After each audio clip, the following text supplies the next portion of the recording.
लखनऊ में बीएसपी की बड़ी बैठक हुई है। बैठक की अध्यक्षता बीएसपी अध्यक्ष मायावती ने की, जहां उन्होंने पार्टी के यूपी और उत्तराखंड के वरिष्ठ पदाधिकारियों के साथ आगामी चुनाव पर चर्चा की है। इसी दौरान सभी जिला अध्यक्ष भी मौजूद रहे, जहां 2024 चुनावों को लेकर रणनीतियों पर मंथन हुआ। इसके साथ ही सीटों पर उम्मीदवारों के चयन को लेकर भी चर्चा की गई। बता दें कि बीएसपी अकेले चुनाव लड़ेगी, लिहाजा यूपी की सभी 80 सीटों पर पार्टी का फोकस है। ऐसे में बीएसपी अध्यक्ष मायावती ने बैठक में पार्टी पदाधिकारियों को दिशा निर्देश भी दिया। और वहीं बैठक के बाद बीएसपी नेता उमाशंकर सिंह ने न्यूज स्टेट से खास बातचीत की है। इस दौरान उन्होंने बैठक में होने वाली चर्चाओं की जानकारी दी। बीएसपी की बैठक खत्म हो चुकी है और उस बैठक को खत्म होने के बाद आखिर किस तरीके की बैठक रही और किस तरह का दिशा निर्देश मायावती जी का? देखिए, उन्होंने बड़ा स्पष्ट आज किया और सभी हमारे जितने वरिष्ठ पदाधिकारी आए हुए हैं, मंडल प्रभारी और हमारे जिला के अध्यक्ष, सबको बहन जी ने पूरे लोकसभा चुनाव संपन्न होने तक पूरा कार्यक्रम दिया है कि हमें कैसे पोलिंग स्तर पे और कैसे बूथ लेवल पे जाकर के काम करना है, किस किस तरह से हमको बैठकों को आयोजित करना है।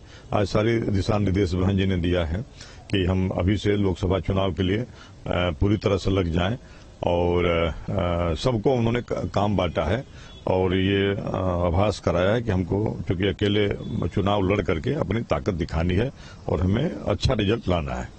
जैसा आपने कहा अकेले चुनाव लड़ने की बात हुई है, ये हुआ है कि बाकी सब कहीं ना कहीं गठबंधन में हैं, तो उत्तर प्रदेश की 80 सीटों पे किस तरीके की मेहनत होगी या किन किन लोगों को जोड़ना होगा जिससे वोट परसेंटेज?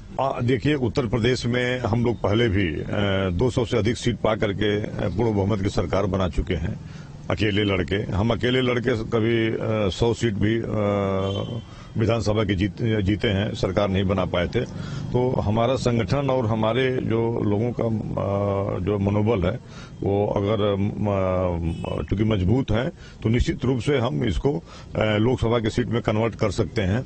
और चूंकि देखिए, सब लोगों को आज देख रहे हैं कि अभी जो गठबंधन की भी बात कर रहे हैं तो पूरी अभी जनता सब इन लोगों के जो प्रतिदिन के जो रवैया है उससे जनता भी बहुत दिग्भ्रमित है। जनता भी देख रही है कि ये लोग जितने लोग हैं, जितने तरह के एक इनके अपने बाजे बज रहे हैं, सब शामिल बाजे जो है बजा रहे हैं, तो जनता भी जान रही है कि इन लोगों का भी कोई ये नहीं है। कम से कम बसपा तो अस्थायी एक डिसीजन लेके चल रही है।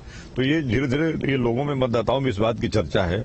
और बसपा के जो कार्यकाल रहे हैं 4 बार के, उस कार्यकाल में चूंकि लोगों ने देखा भी है कि बसपा जो कहती है वो करती है। और बसपा चूंकि माननीय बहन जी ने 15 तारीख को अपने जन्मदिन के अवसर पर यह बताया भी कि हम क्यों नहीं गठबंधन में जाना चाहते हैं, इसलिए कि बहुत हम देखे हैं कि भाई हम उनके साथ जाएंगे तो मेरी भाई बसपा की आइडियोलॉजी और उनकी आइडियोलॉजी में बड़ा फर्क है, इसलिए बहुजन समाज पार्टी अकेले चुनाव। सवाल आप बार बार कह रहे हैं कि जिस तरह से सपा और कांग्रेस के बीच में खिचड़ी पक रही है, सीटों को लेकर के कोई बात ही नहीं हो पा रही है, और दूसरा उन्होंने लोकदल को 60 सीटें दे दी, क्या ये आपस में विरोधाभास नहीं है? आप ये देखिए, इधर उत्तर प्रदेश में आप देख रहे हैं कि रोज आप गठबंधन की बात कर रहे हैं, तो गठबंधन की सीटों का बंटवारा, मान लीजिए उस गठबंधन में अगर 15 लोग हैं तो 15 लोग जब बैठेंगे तब तो बंटवारा होगी। इधर 2 लोग आपस में बांट लिए, उधर बिहार की स्थिति देख ही रहे हैं, तो आप अंदाजा लगाइए कि गठबंधन कहां जा रहा है। इसलिए बहुजन समाज पार्टी अकेले अपने दम पे चुनाव लड़ेगी। बहुत धन्यवाद। हमारे साथ उमाशंकर सिंह, जो कि यहाँ पर नेता विधानमंडल दल बीएसपी रहे हैं, वो कह रहे हैं कि आज की जो बैठक थी बिल्कुल साफ सटीक कि अकेले चुनाव लड़ना है, अपने दम पे चुनाव लड़ना है और बीएसपी को इस बार अपनी ताकत दिखानी है, इसलिए सभी को मेहनत करनी है। वीडियो जर्नलिस्ट सूफी खान के साथ आलोक पांडे, न्यूज स्टेट, लखनऊ।